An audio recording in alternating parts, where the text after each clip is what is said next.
कीर्तनं तत्रतमस्तकाञ्जलिं वाष्पवारि परिपूर्णलोचनं मारुतिं नमत राक्षसान्तकम् यत्तावामृतभेषजेन सततं भक्तादिनां शो भवेत् यत्तावाहितशीतचन्द्रततिभिः तापत्रयं नश्यति साक्षाज्ञानदिवाकरोऽस्ति नियतां मोहान्धकारापः सोऽयं श्रीमद्रामकिङ्करगुरुः ज्ञानप्रकाशं प्रिया।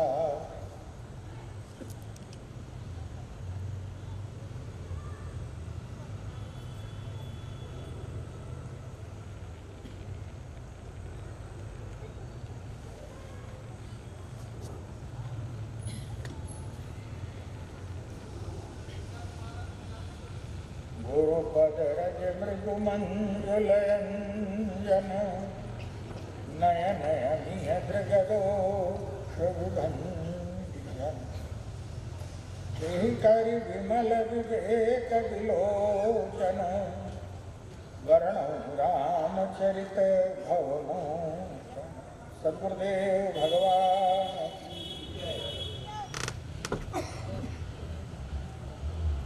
सर्वप्रथम अनंत बोध में, अनंत वात्सल्य में गुरुदेव भगवान के चरण कमलों में मैं अपना प्रणाम निवेदन करता हूँ। परम वात्सल्यमयी पराशक्ति पराम्बा माता चतुर्भुजी प्रपन्न पारिजात भगवान श्री सीताराम जी, भक्त वांछा कल्पतरु भगवान भोलेनाथ तथा कथा रसिक श्री हनुमान जी महाराज के चरण कमलों में प्रणाम करते हुए आप सभी के प्रति मेरा हार्दिक नमन है। और अब आइए हम लोग मन शरीर से उस स्थान पर चलें जहाँ बैठ कर के भगवान की कथा का श्रवण मनन तथा वाचन होता है। भगवान पार्वती से कह रहे हैं, पार्वती तुमने जो प्रश्न किया है वो कथा नहीं है, वो तो त्रैलोक्य पावनी गंगा है। पूछे रघुपति कथा प्रसंगा और सकल लोक जग पावनी गंगा। कल प्रसंग चला था कि कैसे गंगा का अवतरण होता है, गंगा कैसे जो है तो भगवान के चरणों में निवास करती है, लेकिन वे गंगा जो है वो उनका अवतरण कैसे हुआ तो बताया गया है हमारे पुराणों में, हमारे शास्त्रों में कि जिस समय बलि की यज्ञशाला में भगवान वामन से विराट बने, 2.5 पग में समस्त ब्रह्मांड को नाप लिया और प्रथम चरण जब ब्रह्मलोक में पहुंचा, पितामह ब्रह्मा ने वो चरण नख अपने कमंडल में ले लिया। वही गंगा है। और चरण भी कब धोया गया? बोले जब बलि का अहंकार समाप्त हो गया था। बलि को अहंकार था कि मैं त्रैलोक्य का सबसे बड़ा दानी, लेकिन भगवान ने 2.5 पग में जिसको ये था कि मैं त्रैलोक्य का स्वामी हूं, वो व्यक्ति 3 पग पृथ्वी नहीं दे सका। मानो भगवान ने कहा क्या देगा?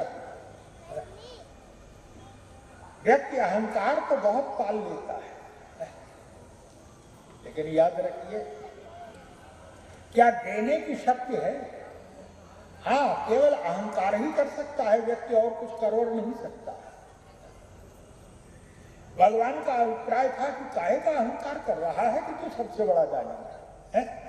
अरे मेरे 3 पग के बराबर भी तो नहीं है, 3 पग तो है नहीं और अहंकार ये पाले हुए हैं। और भगवान ने जिस समय बलि का अहंकार समाप्त हो गया और बलि ने कहा महाराज अब तो मैं ही बचा हुआ हूं, मुझी को नाप लीजिए। और इसका सीधा सा अभिप्राय है, बोले जब तक जो है वो आप त्रैलोक्य का ब्रह्मांड का दान दे दीजिए, लेकिन कुछ होने वाला नहीं है जब तक आपके मैं का दान नहीं होगा, जब तक अहंकार समाप्त नहीं होगा। और व्यक्ति की समस्या है सब कुछ कर सकता है लेकिन अहंकार ही नहीं है। याद रखिए, हम लोग जो कुछ भी करते हैं वो वस्तुतः अहंकार को पालने के लिए, अहंकार को पुष्ट करने के लिए कर रहे हैं। जो दान इत्यादि भी देते हैं, दान इत्यादि भी देते हैं, वो अहंकार बढ़ाने के लिए। इतने बड़े दान, मुझे हंसी आती है, आप लोगों ने भी देखा होगा तीर्थों वगैरह में, मंदिरों में, मठों में व्यक्ति दान देते हैं और कैसे अपने पूर्वजों के नाम पर दान दे रहे थे। और पूर्वजों का नाम कहाँ है? बोले पंखे पे लटका हुआ है फलाने की स्मृति में जो। अब वो पूर्वज जो है वो नाच रहे हैं हमेशा, जब पंखा चल रहा है तो पूरे जो है वो है। याद रखिए, जब उनके नाम को शांति नहीं मिल रही है तो पूर्वज को क्या शांति मिलेगी? हमारे यहाँ कहा गया है क्या? बोले दान देने की परंपरा है कि दान दीजिए तो ऐसा दीजिए कि अगर दाएं हाथ से दें तो बाएं हाथ को ना मालूम पड़े कि क्या दिया है। लेकिन कई लोग, मुझे याद है अच्छी तरह से, ये सब करीब 64-65 की बात है, बहुत, मैं तो बहुत छोटा था उस समय। संजोग की बात है कि लखनऊ में ही कार्यक्रम गुरु जी का हो रहा था। लखनऊ में बारादरी कैसर बाग जो है वहीं कहीं हो रहा था, मुझे स्मरण है अच्छी तरह से, मैं था गुरु जी के साथ। तो उस समय एक सज्जन ने दूर से पुकार के कहा, नोट दिखाते हुए, ये 10 रुपया मेरा गुप्त दान। अरे भले मानो, अगर ऐसा गुप्त दान है तो प्रकट दान क्या है? दान वो है, दायां हाथ दे तो बाएं हाथ को ना मालूम पड़े, बायां हाथ दे तो दाएं हाथ को ना मालूम पड़े, छिपा के देना चाहिए।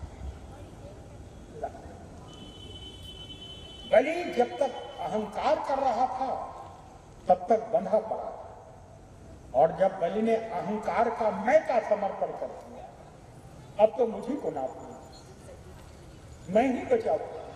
सती जी को दिया गया कि सती जी जो है भगवान शंकर जी समझाने की चेष्टा करते हैं, लेकिन सती जी नहीं सुनती। गोस्वामी जी महाराज ने कहा कि कहीं देखा हर जतन बहु, बार बार शंकर जी समझा रहे हैं और सीधे कह दिया कि मुझे तो अच्छा नहीं लग रहा है आप कहिए, सीधे आज्ञा चाहिए। लेकिन शंकर जी ने कह दिया कि मुझे अच्छा नहीं लग रहा है। शंकर जी कह रहे हैं, बोले कहाँ से वो जाओ जो बिना ही बुलाए, पिता के घर में अगर तुम बिना बुलाए जाती हो तो मुझे अच्छा नहीं लगे, मेरे दृष्टि में ये उचित नहीं। अब इससे ज्यादा पति क्या कह सकता है? स्पष्ट ही तो कह दिया। लेकिन गोस्वामी जी ने कहा कि बोले कहीं देखा हर जतन बहु, लेकिन रही न दक्ष कुमार, दक्ष कुमारी सुन नहीं रही। और शब्द क्या है? ये नहीं कहा कि सती जी नहीं सुन रही, तब बोले दक्ष कुमारी नहीं सुन रही। और याद रखिए, दक्ष का अभिप्राय है बुद्धिमान, बुद्धिमान की बेटी नहीं सुन रही है का अभिप्राय है कि जीवन में सबसे बड़ा अहंकार बुद्धि का ही होता है। देखिए, व्यक्ति किसी भी गुण में सामने की वाले की अपेक्षा अपने को न्यून मान सकता है। हम ये मान सकते हैं भाई सामने वाले में शक्ति हमसे अधिक है, सामने वाले का वैभव हमसे अधिक है, लेकिन याद रखिए, सब कुछ मानते हुए भी ब्रह्मांड का सबसे बड़ा मूर्ख भी कभी ये नहीं मानेगा कि बुद्धि में हम किसी से कम है। बुद्धि का ठेका तो हम ही नहीं लिया है। याद रखिए, ये बुद्धि का अहंकार जो है, इसको समाप्त करना, इसका समर्पण जो है बहुत कठिन नहीं, असंभव जैसा है। गोस्वामी जी ने कहा कि बुद्धिमान की बेटी है इसलिए बात नहीं सुनी, रहे न दक्ष कुमार, सती जी नहीं सुनी। और क्या अभिप्राय है क्या? बोले सती जी भगवान राम के पास भी नहीं, तो भगवान राम के पास भी जाकर के भगवान की परीक्षा लेती हैं। यद्यपि शंकर जी को पसंद नहीं है, शंकर जी बार बार समझा रहे हैं कि सती तुम जानती हो ये कौन है? कौन है? बोले इन्हीं की कथा तो अभी महर्षि अगस्त्य ने हम लोगों को सुनाई है, और इन्हीं की भक्ति का उपदेश मैंने महर्षि अगस्त्य को दिया। जासु कथा कुंभ गाई, भगत जासु मैं मुनि सुनाई, स्वयं इष्ट देव रघुबीरा, सेवक जाहि सदा मुनि। सती जी ने कहा कि महाराज मैं आपके कहने से कहने वाला। क्यों?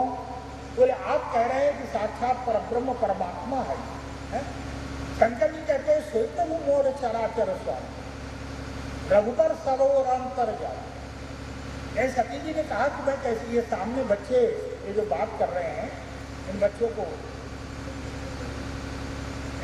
का जो है, इन लोग बच्चों को अलग अलग करके बैठाया जाए। अगर साथ में रहेंगे तो वो कोई लाचारी है, तो अलग अलग बैठाया जाए बच्चों को। तो गोस्वामी जी महाराज कहते हैं कि शंकर जी बहुत समझाने की चेष्टा करते हैं, लेकिन सती जी नहीं मानती। सती जी कहती है कि महाराज मैं कैसे मानूं इनको? तो बोले आप कह रहे हैं कि साक्षात परब्रह्म परमात्मा है, और ब्रह्म तो वो है कि जहाँ पर किसी प्रकार का जो है, बोले किसी प्रकार का अंधकार है ही नहीं, जहाँ किसी प्रकार का भी जो है वो दुख क्लेश है ही नहीं। और जो हमारे सामने रो रहा है पत्नी के वियोग में, उसको हम आनंद कैसे माने? और आप कहीं चले जा रहे हैं। सती जी नहीं सुनती। अंत में भगवान शंकर ने कहा कि अगर आपके मन में इतना संदेह है तो आप जाकर के परीक्षा लीजिए। तो के में जाए परीक्षा, सती जी उसके लिए भी चली गई। और जब सती जी चली गई, शंकर जी नहीं गए साथ। तो मानो शंकर जी ने यह बता दिया कि हमारा तुम्हारा विरोध है,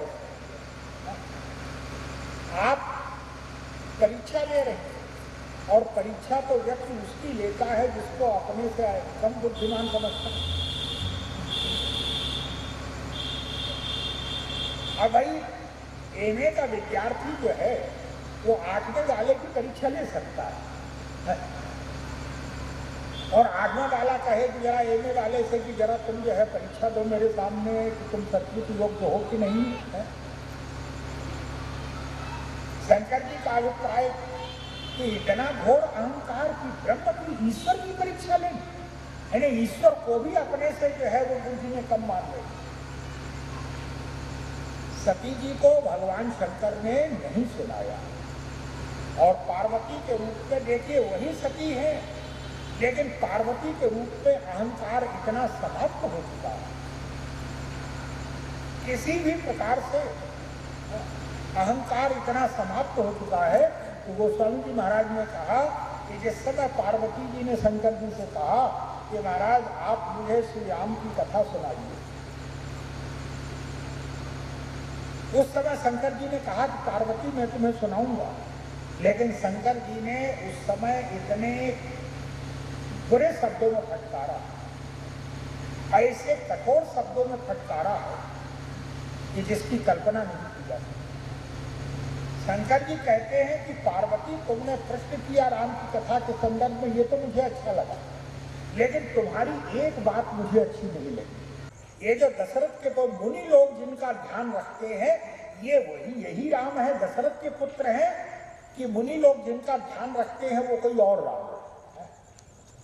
शंकर जी ने कहा पार्वती तुमने जो शब्द कहा, बोले तुम जो कहा राम को आना और जय गाव धरहि मुनि ध्यान, ये वही राम है कोई और, ये बात मुझे अच्छी नहीं लगी। और शंकर जी ने इतने कठोर शब्दों में फटकारा। शंकर जी ने कहा पार्वती मैं जानता हूं कि तुम नहीं बोल रही थी, तो बोले तुम्हारे मुंह से कोई और बोल रहा था ये सब। महाराज बोल तो मैं ही रही। शंकर जी ने कहा कि नहीं नहीं, मुख तुम्हारा था लेकिन बोल कोई और रहा। कौन बोल रहा?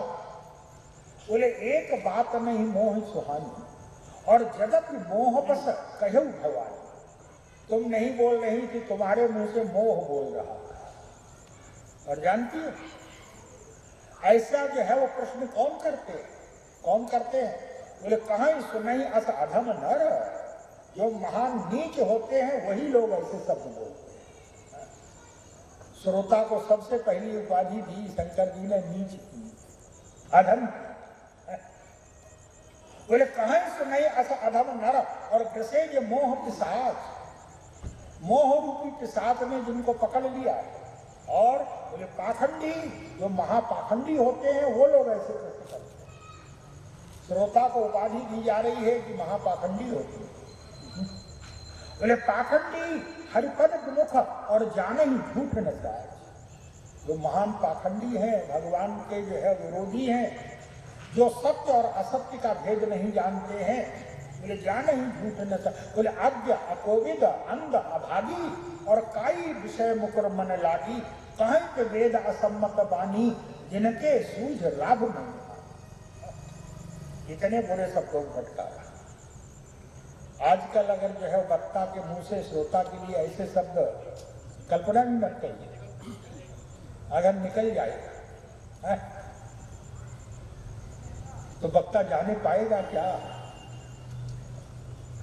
लेकिन इतने कठोर शब्दों में फटकारा शंकर जी ने, पाखंडी हरिपद विमुख जाने ही झूठ, अज्ञ अकोविद अंध अभागी, काई विषय मुकर मन लागी और कहीं के वेद असम्मत बानी जिनके सूझ लाभ नहीं साधी। ऐसे बुरे शब्दों में फटकारा। पार्वती जी ने सोचिए, सती के रूप में तो कोई भी शब्द मतलब अपनी इच्छा के जरा भी विरुद्ध हो। शंकर जी सही समझा रहे हैं कि भाई बिना बुलाए नहीं जाना चाहिए, ईश्वर की परीक्षा नहीं लेनी चाहिए। लेकिन कैसे मालूम आपकी बात? यह हमारी बुद्धि कह रही है। बुद्धि भगवान ने काहे को दी? अगर इसका उपयोग नहीं करना तो देखिए तर्क के द्वारा तो आप सबको काट सकते हैं। तो इसलिए देवर्षि नारद कहते हैं नारद भक्ति सूत्र में, क्या बोले? वादो नावलंब्य। भक्त को चाहिए कि वो कभी वाद विवाद के चक्कर में ना जाए। क्यों?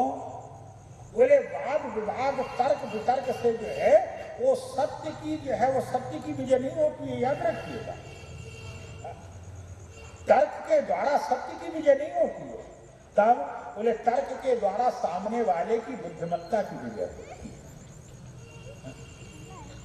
बड़े बड़े वकील जो होते हैं, मुवक्किल को भी पता है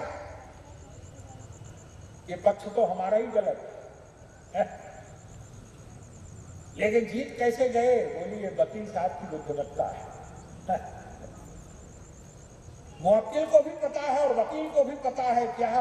बोले सत्य तो जो है वो सत्य तो सामने वाले ही के पास है, ये तो बुद्धिमत्ता के द्वारा परास्त कर दिया गया। तो देवर्षि नारद कहते वादो बना नावलंब्या। क्यों? बोले तर्क प्रतिष्ठान। ये तर्क के द्वारा जो है बोले व्यक्ति के जीवन में तर्क के द्वारा व्यक्ति सत्य तक नहीं पहुंचता है, याद रखिएगा। तर्क के द्वारा प्रमाणित किया जाता है व्यक्ति की बुद्धिमत्ता, लेकिन सत्य को प्रमाणित नहीं किया जाता है। इसलिए देवर्षि नारद कहते हैं कि व्यक्ति को चाहिए कि वो तर्क वितर्क से दूर रहे। वादो नावलंब्या। पार्वती जी तर्क वितर्क से इतना शंकर जी ने कहा, इतने बुरे शब्दों में फटकारा, कठोर शब्दों में फटकारा, लेकिन अब देखिए अहंकार कैसा समाप्त हुआ है। क्यों? पार्वती जी ने सब कुछ सुना और सुनने के बाद प्रणाम किया शंकर जी और कहा, महाराज, शंकर जी ने कहा, पाखंडी, हरिपद मुख सब कुछ उपाधि देते हुए कहा कि तुम कथा सुनना चाहती हो। पार्वती जी ने तुरंत हाथ जोड़ करके कहा, महाराज, मैं जानती हूं। क्या? बोले, मैं कथा सुनने की अधिकारी नहीं हूं। ये शब्द है पार्वती जी। बोले, जगत जोशिता नहीं अधिकारी, यद्यपि अधिकारी नहीं हूं। तो शंकर जी ने कहा कि जब तुम अधिकारी नहीं हो कथा सुनने की, तो फिर प्रश्न क्यों किया? सुनना कैसे चाहते जब तुम अधिकारी नहीं? पार्वती जी ने क्या शब्द कहा? क्या? महाराज, मैं तो अधिकारी नहीं हूं। महाराज, आप मुझे अधिकारी समझ करके मत सुनाइए, लेकिन अपनी दासी समझ के तो सुना देंगे ना। है? मैं आपकी दासी हूं महाराज, है? और दासी समझ करके सुना दीजिए इसको। जो है इसका अभिप्राय है, अहंकार इतना जो है वो समाप्त हो चुका है कि ऐसे जो है कठोर शब्दों को सुनने के बाद भी और राम कथा के प्रति जो जिज्ञासा है, जो लालसा है, जो उत्कंठा है, इसमें कोई शब्द जो है वो नहीं सुनाई पड़ रहा है। केवल जो है बोले, जगत जोशिता नहीं अधिकारी, लेकिन दासी मनक्रम वचन तुम्हारी। आपकी दासी तो है ना, है? ये तो आप मानेंगे ना। तो महाराज, अपनी दासी समझ करके ही सुना दीजिए। जैसे ही शब्द कहा पार्वती जी ने, शंकर जी नेत्रों में आंसू आ गए। शंकर जी ने कहा, पार्वती, बुरा मत मानना।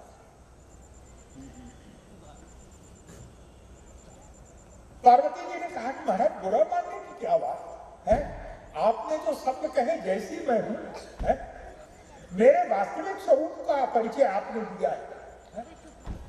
अगर हमारा मान लीजिए जो है चेहरे पर कोई गंदगी लगी हुई है, कोई अस्त व्यस्त है, और सामने फोटोग्राफर ने अगर फोटो लिया और उसमें जो है वो चेहरा जो है उसको कालीमा दिखाई पड़ रही है, कालापन दिखाई पड़ रहा है, तो इसको फोटोग्राफर का क्या दोष? भाई जैसा है वैसा। पार्वती जी ने कहा कि महाराज, इसमें बुरा मानने वाली क्या बात? क्यों? बोले, आपने तो मेरे वास्तविक, मेरे आंतरिक स्वरूप का जो है परिचय मुझसे कराया है कि मैं कैसी हूं। लेकिन महाराज, इतना होते हुए भी मैं आपकी दासी हूं। शंकर जी ने कहा, पार्वती, याद रखो। क्या? बोले, मैंने जो शब्द कहा है, अब मेरी मान्यता दूसरी है। क्या? बोले, जो शब्द मैंने कहे हैं वो शब्द मैं वापस लेता हूं। अब बोले, अब मैं तुम्हें पहचान गया कि तुम कैसी हो। कैसी? तो शंकर जी ने कहा, जो 2 मिनट पहले कह रहे थे पाखंडी, हरिपद मुख, जाने ही झूठन साच, अब शंकर जी ने पार्वती जी से कहा, पार्वती, मेरी मान्यता है। क्या? बोले, राम कृपा ते पार्वती सपने उतव मन मान। श्री राम की कृपा तेरे ऊपर इतनी है कि श्री राम की कृपा से तुम्हारे मन में जो है, बोले, राम कृपा ते पार्वती सपने उतव मन माहे, और शोक, मोह, संदेह, भ्रम मम विचार कछु। न तुम्हारे मन में शोक है, न भ्रम है, न मोह है, न संदेह है, कुछ नहीं है तुम्हारे मन में। लेकिन फिर भी तुमने प्रश्न किया है। क्यों किया है? बोले, तदपि आशंका कीने सोई, अरे कहा तो सुनत सब कर हित होई। इस कथा को कहने और सुनने में जो है वो सबका कल्याण होगा। तुमको लोक कल्याण क्यों? बोले, माँ होना तुमको है, और माँ तो जो है वो सर्वदा बालक का कल्याण ही चाहिए। माँ से बढ़कर के कल्याणकारी कौन हो सकता है बालक के लिए?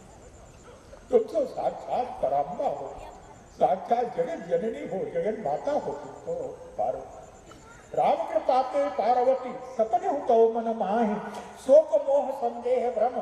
अब देखिए, जहाँ ऐसा अहंकार समाप्त हो गया है, याद रखिए, राम कथा की गंगा तभी आएगी, तभी जो है वो हमारे जीवन में आएगी, जबकि अहंकार पूरी तरह से समाप्त हो जाएगा। और जब अहंकार समाप्त हो, ये मानो ब्रह्मलोक है, ब्रह्मलोक में गंगा आ गई, भगवान शंकर के हृदय में आ गई, लेकिन याद रखिएगा, अभी भी सबसे पहले ब्रह्मलोक में, फिर बोले गंगोत्री में आई। गंगोत्री क्या है? भगवान शंकर जो कथा सुना रहे हैं कैलाश पर पार्वती जी को, वो गंगोत्री है। तो वैसे ही भगवान शंकर कैलाश पर निवास है और गंगोत्री भी। इसलिए ये, और सोता भी कैसे, क्यों? बोले गंगोत्री पर यात्रा करना, गंगोत्री तक पहुंचना व्यक्ति के लिए अत्यंत दुष्कर होता है, कठिन होता है। कितने लोग, खैर आपको व्यवस्था हो गई है, तब भी अन्य तीर्थों की अपेक्षा तो जो है उस बाध्यताएं हैं, लेकिन कितनी कठिन यात्रा है। तब उसके बाद इसीलिए आप देखेंगे भगवती पार्वती जो कथा सुन रही हैं यहाँ पर, यहाँ कितने श्रोता है। तो वही ये होता है वक्ता का मापदंड कि श्रोता कितने हैं, श्रोता कितने हैं। लेकिन याद रखिएगा, अगर श्रोताओं की दृष्टि से वक्ता को सम्मान दिया जाएगा, नंबर दिए जाएंगे, तो रामचरितमानस में सबसे कम नंबर शंकर जी को मिलेंगे। क्यों? बोले एक वक्ता है और अकेला श्रोता है, दूसरा श्रोता भी नहीं है। और याद रखिए शंकर जी की कथा कैसे होती है। संसार में तो जो कथा होती है तो वह पहले से कितनी व्यवस्था आप लोग देख ही रहे हैं कि ये व्यवस्था सब आप ही के लोग, आयोजक जो है वो दिन रात लगे रहते हैं। कितनी व्यवस्था की जाती है, वक्ता के लिए आसन है, स्टेज, वक्ताओं श्रोताओं के लिए व्यवस्था, आसन इत्यादि सारी क्या व्यवस्था की जाती है। लेकिन शंकर जी के यहाँ क्या व्यवस्था की गई है? शंकर जी जैसे कथावाचक उनके यहाँ क्या व्यवस्था की गई? तो वर्णन आया है क्या? बोले एक दिन की बात है, विवाह के बाद बहुत समय हो गया, स्वामी कार्तिक का जन्म भी हो गया। उसके बाद एक दिन जो है भगवती पार्वती वृक्ष के नीचे पहुंच गई, क्योंकि भगवान शंकर बट वृक्ष के नीचे बैठते हैं और इससे वो विश्राम विटप श्रुति गाया। भगवान शंकर जो है वो बरगद के वृक्ष के नीचे बैठते हैं। देखा पार्वती जी ने कि भगवान शंकर बरगद के वृक्ष के नीचे बैठे हुए हैं, तो गई सम्मुख ही मातु भवानी। पार्वती जी गई उस बरगद के वृक्ष के नीचे शंकर जी के पास, और जाकर के जो है जैसे ही पहुंची तो तुरंत भगवान शंकर उठ के खड़े हो गए। याद रखिएगा, यही बरगद का वृक्ष है। इसी बरगद के वृक्ष के नीचे भगवान शंकर के सामने सती भी आई थी। सती भी आई थी इसी बरगद के वृक्ष के नीचे। लेकिन जब सती पहुंची भगवान शंकर के पास, तब गोस्वामी जी महाराज कहते हैं कि भगवान शंकर वहां भी उठ के खड़े हो गए, और वहां भी उठ करके खड़े हुए, और खड़े होते ही शंकर जी ने किया क्या? बोले सामने पार्वती जी के लिए आसन डाल दिया। बोले सन्मुख शंकर आसन जाय शंभु बद बंदन कीन्हा, तो सन्मुख शंकर आसन। शंकर जी ने सामने आसन डाल दिया। और सामने क्यों डाल दिया? शंकर जी प्रतिज्ञा कर चुके हैं कि अब इस शरीर के द्वारा सती से भेंट नहीं हो सकती। यही तो सती भेंट अब नाही, और शिव संकल्प की न मनवा। इसलिए जैसे ही सती पहुंची, बस तुरंत उठ करके अरे अरे आई आई आई आई, मैं आप ही की प्रतीक्षा कर रहा था। और सन्मुख शंकर आसन, सामने आसन डाल दिया। और ठीक इसी स्थान पर भगवती पार्वती भी पहुंची। और जब पार्वती पहुंची तो गोस्वामी जी ने कहा कि शंकर जी ने, बोले यहां पर भी शंकर जी उठ के खड़े हो गए। शंकर जी यहां भी उठ करके खड़े हो गए, लेकिन बोले वहां पर जो है वो तो सन्मुख शंकर आसन जाय सम्मुख बंदन कीन्हा, तो सन्मुख शंकर आसन दीना, और यहाँ पर जब पार्वती जी पहुंची तो गोस्वामी जी महाराज कहते हैं जैसे ही पार्वती जी ने जाकर के प्रणाम किया, सामने पहुंची, शंकर जी उठ के खड़े हो गए, तो जान प्रिया आदर अतिथि, अत्यंत आदर के साथ सती जी का हाथ पकड़ लिया, आदर। और गोस्वामी जी कहते क्या सुंदर शब्द है, बोले जान प्रिया आदर अतिथि, आदर किस है, और सीधा सा अभिप्राय है क्या, बोले पत्नी जो है केवल भोग की वस्तु नहीं है, पत्नी आदर की वस्तु है। उसके साथ जब भी व्यवहार करिए तो आदर सूचक व्यवहार होना चाहिए उसके साथ, केवल भोग की वस्तु नहीं है। इसलिए भगवान शंकर ने बोले जान प्रिया आदर अति कीन्हा, सती जी को सामने आसन दिया था, और यहाँ पर बोले जान प्रिया आदर अति कीन्हा, तो वाम भाग आसन हरे, अपने बाएं भाग, अरे अरे आइए आइए बैठी, मैं आप ही की प्रतीक्षा कर रहा था, बाएं भाग में सती को नहीं बैठाया है, उठ करके खड़े हो गए, कहीं ऐसा ना हो कि बाएं भाग में बैठ जाएगा करके, तो उठाना मुश्किल पड़ेगा, ये प्रतिज्ञा भंग हो जाएगी, व्रत भंग हो जाएगा। इसलिए शंकर जी जब कथा सुनती हैं पार्वती जी शंकर जी से, तो गोस्वामी जी ने कहा क्या विचित्र बात। अच्छा, वक्ता के लिए कितनी व्यवस्था की जाती है, आसन, स्टेज और क्या क्या। शंकर जी को आसन किसने बिछाया, भाई शंकर जी भी तो वक्ता है ना, शंकर जी को आसन किसने बिछाया, तो गोस्वामी जी ने कहा क्या, बोले ऐसा वक्ता जो है वो ब्रह्मांड के इतिहास में आज तक नहीं मिलेगा। शंकर जी को आसन किसने बिछाया, तो गोस्वामी जी महाराज कहते हैं शंकर जी वृक्ष के नीचे पहुंचे, बरगद के वृक्ष के नीचे, बोले शिव विश्राम विकट श्रुति गाया। जब भगवान शंकर को विश्राम करना होता है, आनंद लेना होता है, तो इसी बरगद के वृक्ष के नीचे बैठते हैं जाकर के, बोले शिव विश्राम विकट श्रुति गाया। और एक बार कहीं तर प्रभु गयो, तर विलोक और अति सुख भयो, बैठे, लेकिन आसन किसने बिछाया, तो गोस्वामी जी कहते हैं क्या, बोले निज कर दास नागरी बिछाया, अपने हाथ से मृगचर्म बिछाया। इसका अभिप्राय है क्या, ऐसा वक्ता कहीं नहीं मिलेगा क्या, बोले आसन भी खुद ही बिछा रहा है। अच्छा, अपने लिए भी नहीं बिछा रहा है, श्रोता के लिए भी आसन वही लेके जा रहा है। तो वही आजकल की दृष्टि से अगर देखे तो आज तो प्रमाण जो है वो केवल भीड़ होती है। हमारे गुरु जी प्रतिवर्ष चैत्र नवरात्रि के समय दिल्ली में प्रवचन होता था बिरला मंदिर में, तो एक दिन किसी ने कहा कि कल बहुत बड़ी भीड़ थी, कल बहुत भीड़ बढ़ रही है। तो हमारे गुरु जी ने विनोद करते हुए कहा कि भीड़ बढ़ रही है कि श्रोता बढ़ रहे हैं। याद रखिए श्रोता और भीड़ में तो अंतर है। अगर श्रोता है तो प्रणम्य है, केवल भीड़ जुटा लेने से नहीं, श्रोता बढ़ रहे हैं। शंकर जी के यहाँ एक वक्ता और एक श्रोता, और श्रोता भी ऐसा कि जिसके लिए आसन भी वक्ता ही बिछा रहा है। वहां पर सुनने ऊपर जाने का अधिकार प्रत्येक को नहीं है, गंगोत्री तक प्रत्येक नहीं जा सकता है, याद रखिए। और ये जो राम कथा की गंगा है, ये भगवान शंकर जहां सुना रहे हैं ये गंगोत्री, और यहाँ पर जो है वो प्रत्येक व्यक्ति, और याद रखिएगा केवल भगवती पार्वती कथा सुन रही है, भगवान शंकर के गण भी नहीं, उनको भी अधिकार। तो आप सोचिए अगर गण वहां पर होते तो आसन गण बिछाते कि शंकर जी स्वयं बिछाते। शंकर जी स्वयं बिछा रहे हैं, इसका अभिप्राय गण नहीं है।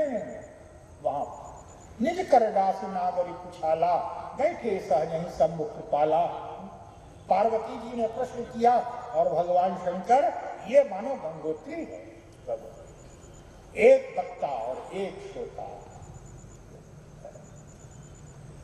यहां ज्ञान घाट की कथा है, याद रखिए। शंकर जी ज्ञान घाट की कथा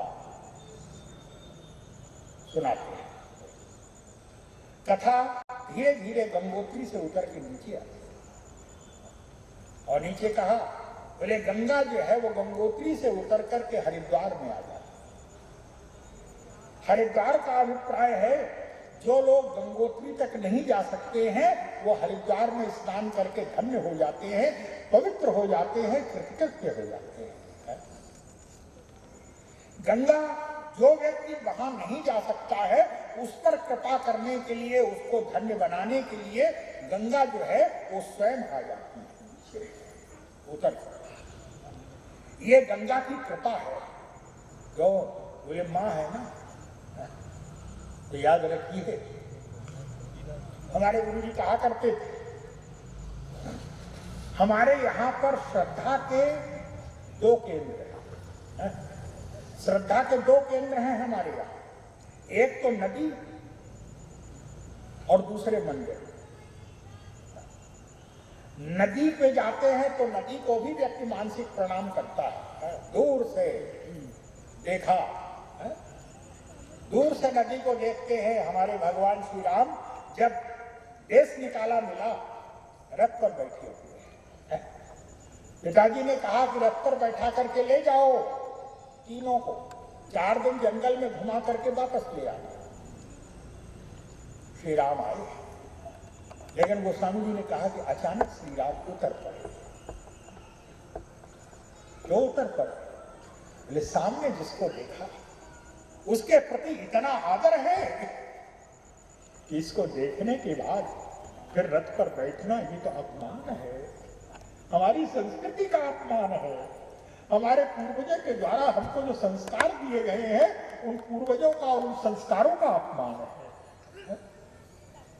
भगवान राम अचानक जो है वो रथ से कूद पड़े, उतरे, लेकिन किसको देख करके उतरे? तो गोस्वामी जी महाराज ने कहा क्या, जैसे ही श्रृंगवेरपुर में पहुंचे भगवान श्री राम और देखा तो दिखाई पड़ा सामने क्या?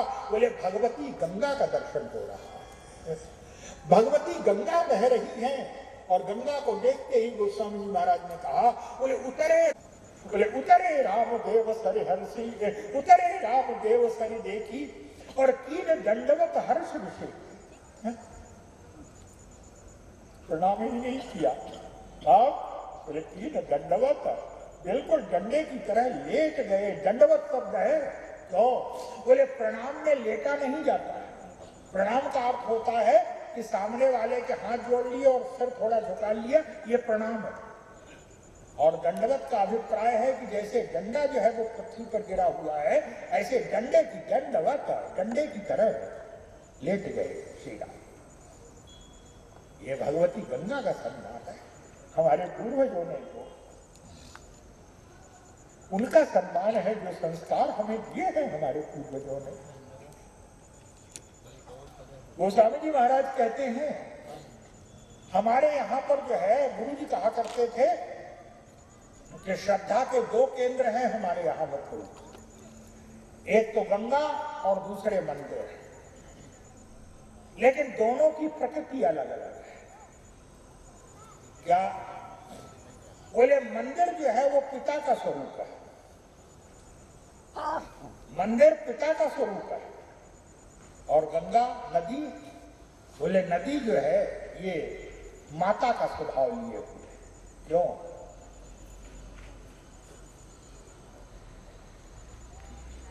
मंदिर कह रहा है हम तुम्हें धन्य कर देंगे, चिंता मत करो, एक बार आ जाओ धन्य हो जाओ। नदी भी यही कह रही है, लेकिन दोनों में अंतर है। क्या? बोले मंदिर कहता है कि पहले स्नान करके आओ, पवित्र हो करके आओ, और नदी कहती है कि नहीं नहीं कोई आवश्यकता नहीं। क्यों? बोले केवल मुझ में स्नान कर लो, मैं स्वयं तुम्हें पवित्र कर दूंगी, कहीं पवित्र होने की आवश्यकता नहीं। याद रखिए नदी मां का स्वरूप है हमारे यहाँ, मंदिर पिता का स्वरूप है। पिता कहीं जा रहा है, बालक जिद कर रहा है, छोटा सा बालक, गोद का बालक, और वो जिद कर रहा है, तो पिता कहता है कि ठीक है, मैं तुम्हें ले तो चलूंगा, लेकिन पहले जरा थोड़ा सा नहा धो करके या कपड़े वगैरह बदल करके थोड़ा स्वच्छ होके आओ। तो याद रखिए, पिताजी ने तो कह दिया कि स्वच्छ हो जाओ, लेकिन बालक स्वच्छ कैसे होगा?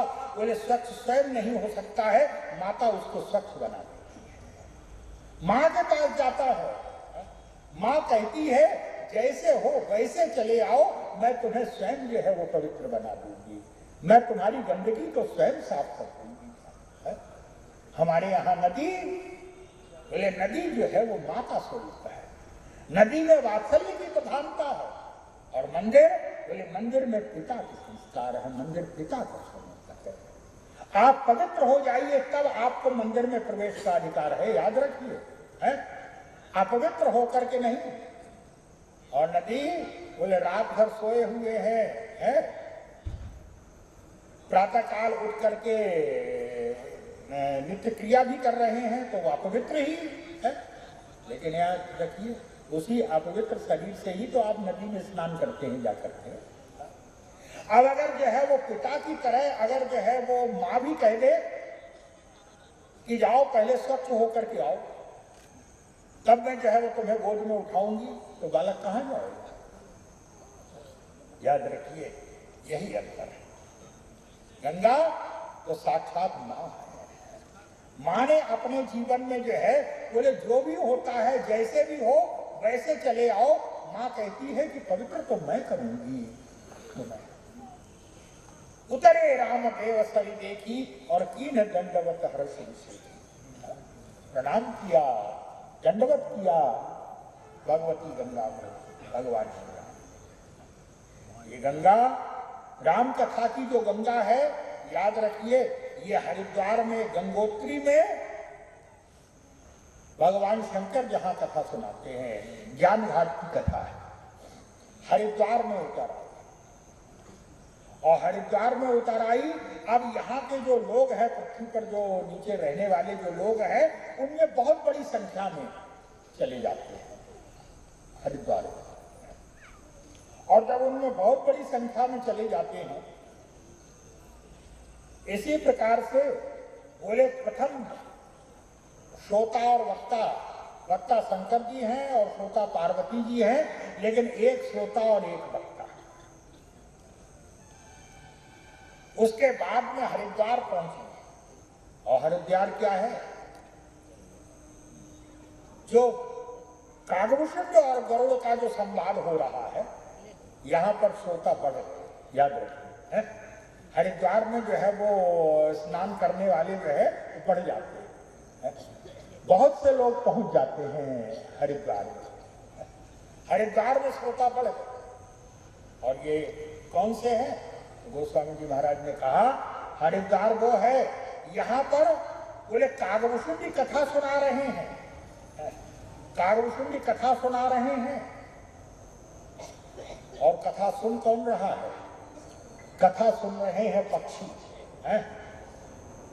बोले सुने सकल मत विमल मराला और बसई निरंतर जेते डाला। सब जो है जो निर्मल मति वाले मराल हैं, हंस हैं, वे कथा सुन रहे हैं। लेकिन है कौन? बोले पक्षी कथा सुन रहे हैं। यह हरिद्वार क्या, ये कागभूषण की कथा सुना रहे हैं, श्रोता बढ़ रहे हैं। वहां पार्वती अकेली श्रोता है, और यहाँ पर पूरे श्रोताओं का समूह हो रहे हैं। और ऐसे श्रोता हैं जो कभी रुकते नहीं, कहीं जाते नहीं है, केवल जो है वो कथा ही उन्होंने अपना उद्देश्य बना दिया। बोले बसे निरंतर जेते ही ताला, जो उस तालाब के, उस सरोवर के किनारे रहते हैं, वे ही पक्षी सुनते हैं। कागभूषण जी महाराज कथा सुना रहे हैं। और ये कागभूषण जी कौन है? तो इनके लिए कहा जाता है कागभूषण जी महाराज। हाँ, याद रखिएगा, कागभूषण जी से कथा सुनने के लिए कोई साधारण लोग नहीं आते। वर्णन आया है, कागभूषण जी से कथा कौन सुनते हैं? भगवान शंकर ने कहा, पार्वती जब सती के रूप में तुम्हारा शरीर समाप्त हो गया था तो मैं बड़ा दुखी था तुम्हारे वियोग में। गोस्वामी जी महाराज शब्द भी यही लिखते हैं। शंकर जी ने मन से तो परित्याग कर दिया, ये तो कह दिया कि यही तब सती ही भेंट अबना, लेकिन याद रखिए जिसके साथ हम रहे हों लंबे लंबे काल तक, भले ही हम पसंद ना करते, दूरी पैदा हो गई हो, लेकिन उसका वियोग भी तो व्यक्ति सरलता से नहीं छोड़ पाता है। गोस्वामी जी महाराज कहते हैं, बोले जब ते सती जाए तनु त्यागा और तब ते शिवमन भयो विरागा।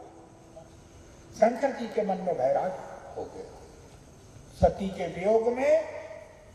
बोले कतहु मुनि ने उपदेश ही जाना और कतहु राम गुण करही बखाना। कहीं मुनियों को ज्ञान देते हैं, कहीं भगवान राम के गुणों की कथा सुनाते हैं जाकर के। गोस्वामी जी ने कहा सब कुछ करते हैं, लेकिन शंकर जी फिर भी अत्यंत दुखी हैं। बोले यद्यपि अकाम तदपि भगवान।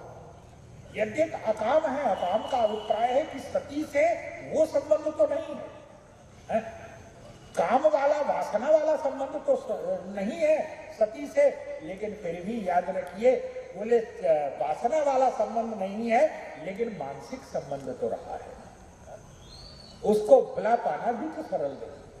बोले यद्यपि अकाम तदपि भगवाना और भगत विरह दुख दुखित सुजान।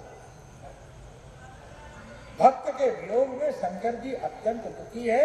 और इस प्रकार से शंकर जी स्वयं कहते हैं, पार्वती जब तुम्हारा सती के रूप में शरीर समाप्त हो गया था तो दुखी भयो वियोग पियत, ये तुम्हारे वियोग में मैं महान दुखी हो गया था। और उस समय मैं चाहता था कि मुझे कहीं शांति मिल जाए, लेकिन कहीं शांति नहीं मिल रही, मुझे कहीं शांति नहीं मिल रही थी। मैं उस समय भटक रहा था, कहीं शांति नहीं मिला। लेकिन शंकर जी ने स्वयं कहा, पार्वती एक दिन की बात है, क्या वो भटकते भटकते मैं सुमेरु पर्वत के नील शिखर पर पहुंच गया और वहां जाकर के मैंने एक बड़ा विचित्र जो है वो काम देखा, दृश्य देखा। क्या क्या देखा महाराज? मैंने देखा कि कौआ कथा कह रहा है और हंस कथा सुन रहे हैं। जैसे ही शब्द सुना, पार्वती जी ने कहा कि महाराज थोड़ा सा रुकिए। कई बार ऐसा होता है ना, वक्ता कहना कुछ चाहता है लेकिन जल्दीबाजी है, किसी तरह से शब्द कुछ निकल जाता है, तो सोता तो समझ जाता है। पार्वती जी ने कहा कि महाराज थोड़ा सा रुकिए। क्या? बोले आपके मुंह से थोड़ा जल्दीबाजी में ही सही थोड़ा उल्टा निकल गया है। क्या? शंकर जी ने कहा था कि मैंने देखा जाकर के कौआ कथा कह रहा था और हंस कथा सुन रही थी। पार्वती जी ने कहा कि नहीं नहीं महाराज ऐसा नहीं, हंस कथा कह रहा होगा और कौए कथा सुन रहे होंगे। शंकर जी ने कहा कि नहीं नहीं पार्वती सही कह रहा हूं, क्या अब भी कह रहा हूं, कौआ कह रहा था और हंस सुन रहे। कौआ कह रहा था? हाँ। शंकर जी से पूछा पार्वती जी ने, ये कौआ कौन है जो कथा कह रहा है? शंकर जी ने कहा ये कौआ था। कौन? शंकर जी कहते हैं कि अगर देखो तो ये कौआ तो मेरा चेला ही था। ये शंकर जी के चेले हैं कागभूषण जी महाराज, क्योंकि वर्णन यही आया है। क्या? बोले रच महेश निज मानस राखा। शंकर जी ने रामचरित्र की रचना करने के बाद उसको अपने हृदय में रख लिया, सुनाया नहीं सती को। सुनाया किसको? बोले पायस समो शिवासन भाग। सुंदर अवसर देख करके पार्वती को सुनाया। और उसके बाद कहा गया है, बोले रच महेश निज मानस राखा, पायस समो शिवासन भाखा और सोईसिव कागभूषुंडी ही दीना। शंकर जी ने वही चरित्र कागभूषुंडी को सुनाया। तो शंकर जी के चेले ही तो हैं कागभूषुंडी। शंकर जी ने कहा कि ये था तो मेरा ही चेला। महाराज आपका चेला है? तो हुआ। बोले हाँ। तो शंकर जी ने कहा, पार्वती जी ने कहा कि महाराज चलिए बहुत अच्छा हो गया। क्यों? बोले जब आप गए होंगे तो चेला उठ करके खड़ा हो गया। होगा। अब जब गुरु जी आ गए हैं, चेला उठ के खड़ा हो गया होगा और आपको कथा व्यास मंच पर बैठ गया होगा ले जा करके, चलिए महाराज कथा बहुत अच्छी रही होगी, ये बच्चे जो है बेटी तुम पीछे बच्चे को लेके चली जाओ। है? तो जिस समय कागभूषुंडी जी ने पार्वती जी ने कहा महाराज आपको देख करके कौआ उठ करके खड़ा हो गया होगा, आपको व्यास मंच पर ले जाकर के बैठाया होगा, आपका पूजन किया होगा, आपसे कथा सुन। शंकर जी ने कहा पार्वती तुम क्या समझती हो कि मैं इतनी बड़ी भूल कर सकता? महाराज भूल की क्या बात, कथा सुन। शंकर जी ने कहा कि नहीं नहीं, मैंने परिचय नहीं दिया उसको। तो महाराज बिना परिचय दिए ही लौट आया। शंकर जी ने कहा लौटा भी नहीं। तुम्हारा समझ में नहीं आ रहा है क्या? बोले लौटे भी नहीं और परिचय भी नहीं दिया, तो किया क्या आपने? शंकर जी ने कहा कि बात यह है, जब मैंने देखा कि मेरा चेला कौआ कथा कह रहा है और हंस कथा सुन रहे हैं, तो मैं तुरंत जो है वो हंस बन करके उन श्रोताओं में बैठ गया जाकर के। बोले तब कछ काल पराल तनु हरित कीन निवास और सुनो सकल रघुपति चरित सुनी आयो कैलाश। क्यों? बोले इतने वर्षों से किसी के पास कोई ऋषि मुनि मेरे हृदय को शांत नहीं कर पा रहा था, लेकिन बोले कौए की कथा सुन करके तो हृदय शांत हो गया, आनंद में भर गया। याद रखिएगा ये कौआ कथा कर रहा है, और जब कौआ कथा कहता है, ये भी विचित्र बात है। हमारे यहाँ दो प्रधान ग्रंथ हैं, रामायण और श्रीमद् भागवत, लेकिन याद रखिए दोनों के वक्ता पक्षी हैं। रामायण का वक्ता कौआ है और श्रीमद् भागवत का वक्ता तोता है, सुखदेव तोता है, दोनों पक्षी हैं। और याद रखिए बोले जब तक आप पक्षी नहीं बनेंगे तब तक जो है वो वस्तुतः वाणी में रस नहीं आ सकता है, जीवन में रस नहीं। इसलिए बनने के लिए, कथा कहने के लिए आपको पक्षी बनना पड़ेगा। और पक्षी का मतलब ये नहीं है कि तोता मैना कौआ है, ना ना, पक्षी का अभिप्राय क्या? बोले पक्षी का अभिप्राय इसीलिए शंकर जी से जिस समय वार्तालाप हुआ, शंकर जी ने कहा कि मैंने गरुड़ को कागभूषुंडी के पास भेजा, तो शंकर जी से पार्वती जी ने कहा कि महाराज कौआ कथा कहता है? कौए का स्वर तो बड़ा कर्कश होता है, कौए का स्वर बड़ा कर्कश होता है। जब कौआ बोलता होगा कथा, तो श्रोता लोग कान बंद कर लेते होंगे बेचारे। कौआ तो काऊ कर्कश है स्वर। महाराज अगर कथावाचक ही बनाना था पक्षी को, तो तोता मैना को बना दे। कौआ और कथा कहेगा तो कैसा लग रहा होगा श्रोताओं, बेचारे जो है वो कान बंद कर लेते। शंकर जी ने कहा पार्वती जानती हो हमारा कौआ कैसे बोलता है? कौए का स्वर कैसा है? शंकर जी ने कहा पार्वती हमारा कौआ जब बोलता है तो कैसे बोलता है? बोले वो मधुर वचन तब कागा। हमारा कौआ बड़े मधुर स्वर में बोला। पार्वती जी ने कहा कि महाराज आपका कौआ कोई स्पेशल ही होगा, कौए का स्वर जो है वो तो मधुर होता नहीं है, आपके कौए का। शंकर जी ने कहा पार्वती यही तो विशेषता है क्या? और रामायण में मानो कौए के द्वारा कथा कहला करके बताया गया है क्या?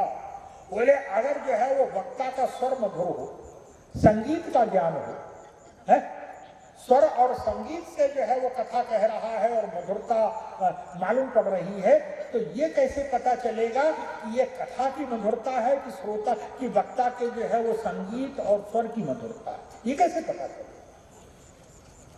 शंकर जी ने कहा कि नहीं पार्वती, क्या बोले जब कौआ बोलता है तो बोले वो मधुर वचन तब कागा। क्यों पार्वती, इसमें वक्ता की विशेषता नहीं है। तब बोले हमारे प्रभु की कथा इतनी मधुर है कि कौए के कर्कश स्वर को भी मधुर बना दिया कर। ये प्रभु की कथा की मधुरता है, कौए का स्वर भी मधुर हो जाता है। फिर याद रखिए, पर मधुरता किसमें होगी? बोले मधुरता तब होगी जब आप पक्षी बनिए हैं। और पक्षी का अभिप्राय क्या? केवल यही नहीं कि जो उड़ने वाले हैं वही पक्षी, हम और आप सभी पक्षी हैं। क्यों? कागभूषण जी को शाप दिया गया कि तू मनुष्य रहने योग्य नहीं है, तू पक्षी है, तू पक्षी हो जा। क्यों? बोले तू बड़ा पक्षपाती है। तो याद रखिए, पक्षी का अभिप्राय है कि जो पक्षपाती है। हम और आप सभी पक्षपाती हैं, सभी पक्षी हैं। तो बोले किसी न किसी पक्ष का तो हमारे मन में रहता ही है, किसी न किसी का। हम और आप निष्पक्ष नहीं है। हाँ, हमारे गुरु जी कहा करते ये स्वभाव होता है, वृत्ति होती है। क्या? बोले ब्रह्मांड के इतिहास में निष्पक्ष कोई हो ही नहीं सकता है, कोई भी निष्पक्ष नहीं हो सकता है। क्यों? बोले ये स्वभाव है व्यक्ति का, पक्षपात स्वभाव है। हमारे यहां कहा गया है कि हंस निष्पक्ष है? हंस के लिए कहा गया है ना, क्षीर नीर विवरण की हंसा। हंस निष्पक्ष है। हमारे गुरु जी कहा करते थे, विचार करके देखिए तो हंस भी निष्पक्ष नहीं है। तो हंस के सामने अगर आप दूध और पानी को दे दीजिए, रख दीजिए, दूध पानी को मिला करके रख दीजिए। आजकल तो मिलाने की जरूरत नहीं है, वो तो ऑटोमेटिक मिला हुआ है कई। हाँ, यह अलग बात है कि कोई जो है वो दूध में पानी मिलाता है, तो कुछ लोग पानी में दूध मिलाते हैं। हंस की विशेषता है कि वो जब भी जो है आप दूध और पानी को मिला के रख दीजिए, उसको अलग कोई नहीं कर सकता। लेकिन हंस, बोले हंस जो है वो अलग कर देता है। दूध को पी लेता है और पानी पानी छोड़ देता है। हमारे गुरु जी कहते थे क्या? बोले हंस भी निष्पक्ष नहीं है। विचार करके देखिए, बोले निष्पक्ष तो तब होता जब दूध और पानी दोनों को अलग कर देता। वो तो दूध को पी रहा है, पानी को छोड़ रहा है, तो निष्पक्ष का होता है, उससे माल ले रहा है। इसलिए याद रखिए, ये जो है वो ब्रह्मांड में प्रत्येक व्यक्ति का। क्यों? बोले देवता भी निष्पक्ष नहीं है, देवता भी निष्पक्ष नहीं है। भगवान यही कहते हैं। बोले पूछा गया कि आप निष्पक्ष हैं कि समदर्शी हैं, निष्पक्ष हैं कि पक्षपाती हैं? भगवान ने यही कहा। क्या? बोले समदर्शी मुझे कह सबको। सब लोग मुझे समदर्शी कहते हैं, लेकिन है कैसे? बोले समदर्शी मुझे कह सबको, लेकिन सेवक प्रिय। मैं निष्पक्ष नहीं हूं, लोग मुझे निष्पक्ष कहते हैं, लेकिन मुझे सेवक प्रिय है। मैं सेवकों का पक्षपाती हूं। तो याद रखिए, जब ईश्वर जो है वो निष्पक्ष नहीं है, तो फिर मनुष्य, हम लोग तो केवल पक्षपात को छोड़ करके और कुछ जानते ही नहीं। हम लोग पक्षी हैं। क्यों? बोले पक्षपात है। कागभूषण को इसीलिए शाप दिया गया था पक्षी होने का। क्यों? बोले तेरे मन में बड़ा पक्षपात है। कागभूषण भक्ति के प्रति पक्षपाती थे। भगत पक्ष हटि कर रहे हूं और दीन महाऋषि साहब। याद रखिए, कागभूषण बोले इनकी वाणी में जो है वो रस क्यों आया? बोले रस आने का सीधा सा अभिप्राय है। क्या?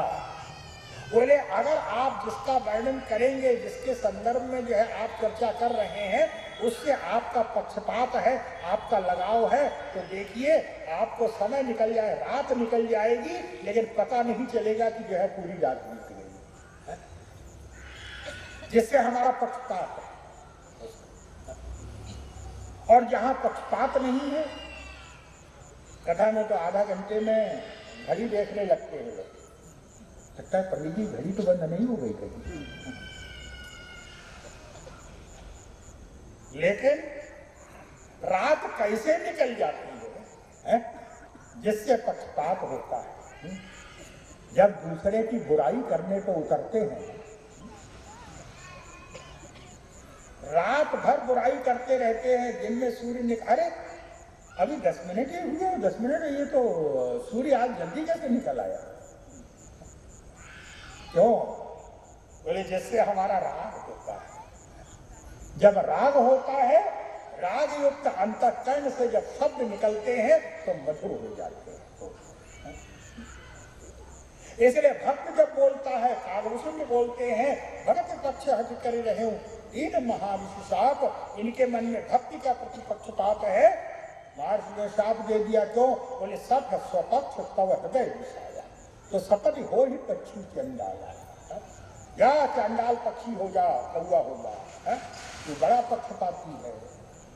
याद रखिए, कागभूषण को शाप मिला। क्यों?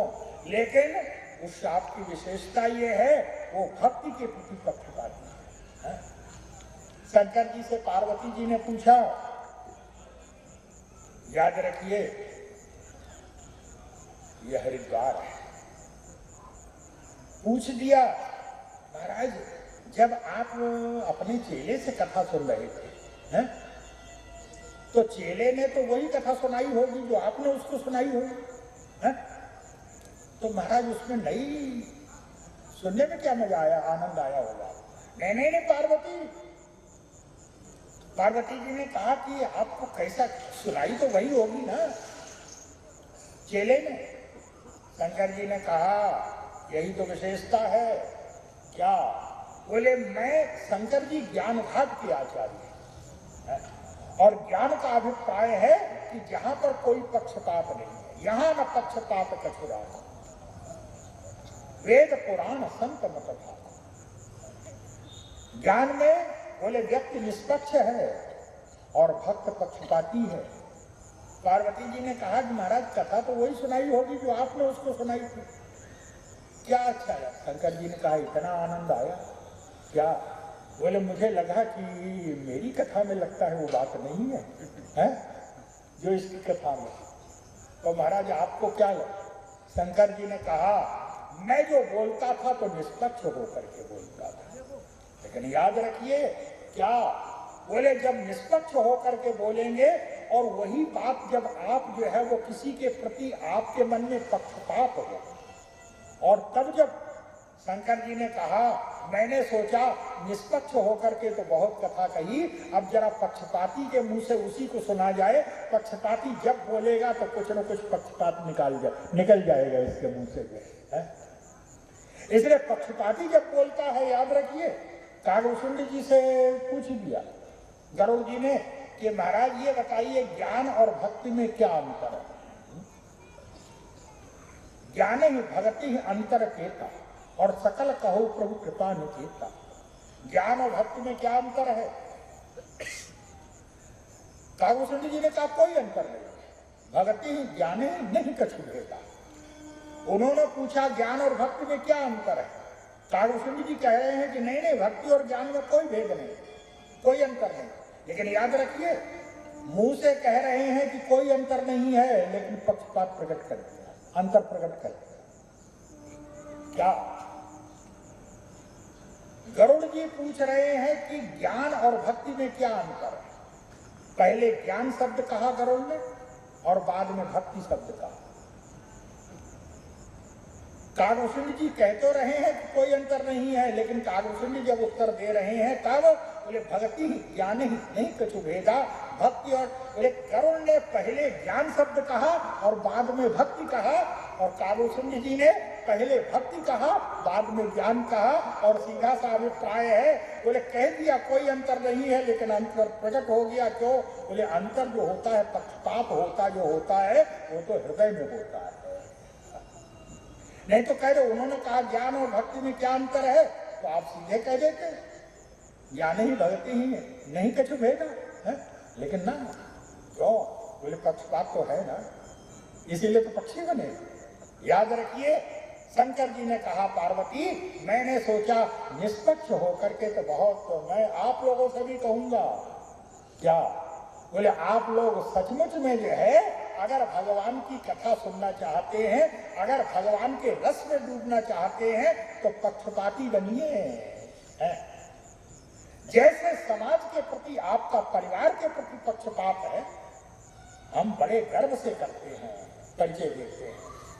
परिवार का परिचय जब देते हैं तो बड़े गर्व से देते हैं और यही कहते हैं क्या, बोले ये मेरे देश कहावत है और ये मेरे मंदिर है, ये मेरी थाली, ये मेरा देश है, ये मेरा घर है, ये मेरी संपत्ति है, ये मेरे देश कहावत है और ये मेरे मंदिर है, ये मेरी थाती और ये मेरे बांधव मातु पिता सुत बांधव, ये मेरी माता है, ये मेरे पिता है, ये मेरे पुत्र है, ये मेरे बंधु बांधव हैं, ये मेरे मातु पिता सुत बांधव और ये मेरे पुत्र सो ये मेरे नाती और ये मेरी कामिनी केली करें, ये मेरी पत्नी है, बोले ये मेरी कामिनी केली करें और ये मेरे सेवक हैं दिन रात, ये मेरे सेवक है, बोले ये मेरी कामिनी केली करेंगे तो ये मेरे सेवक हैं दिन राती।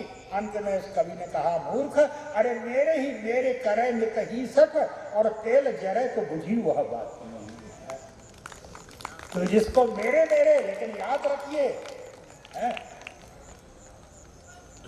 याद रखिए जैसे हमने संसार के लिए कहते हैं ये मेरा है, ये मेरा है, ये मेरा है, कभी जो है वो भूल से भी जो है हमारे मन में आया कि भगवान मेरे हैं, ये कभी निकला क्या हमारे? याद रखिए, बोले हृदय का रस तब आएगा, हृदय में रस तब आएगा जब आप भगवान के प्रति पक्षपाती बन जाएंगे, तब आप सच्चे पक्षपाती बनेंगे, सच्चे पक्षी बनेंगे।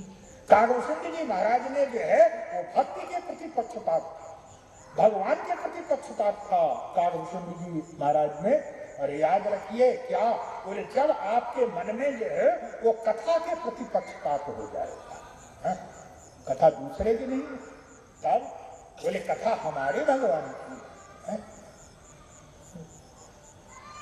हमारे बच्चे का अगर कोई गुण गा रहा हो, प्रशंसा कर रहा हो, तो देखिए कितना रस आता है। जिस दिन आप ये मान लेंगे हमारे भगवान की कथा है, हमारे प्रभु की कथा, तो याद रखिए आपके हृदय का जो रस है, जो आनंद है, उसकी कोई सीमा नहीं है। कागभूषण जी से, पार्वती जी से भगवान शंकर ने कहा पार्वती तब कछु काल मराल तनु धरित कीन निवास, मैंने चेले के द्वारा कथा सुनी, क्यों? बोले मैं समझ गया, मैं निष्पक्ष होकर के तो बहुत कथा कही, इसीलिए जीवन में रस नहीं आ पाया। क्यों? बोले जब तक पक्षपात नहीं होगा, दो टीमें भिड़ती हूं आपस में, तो देखिए जिन टीमों के, जिन खिलाड़ियों के प्रति हमारे मन में पक्षपात नहीं, कोई हारे कोई जीते, हमें क्या लेना देना, लेकिन जब ऐसी टीम, जब हमारे देश की टीम किसी के साथ भिड़ती है, तो याद रखिए जो जोश, अरे जो जोश खिलाड़ियों में नहीं होता है वो तो श्रोताओं में होता है। क्यों? बोले वहां पक्षपात है, ये हमारी है, ये हमारी टीम है।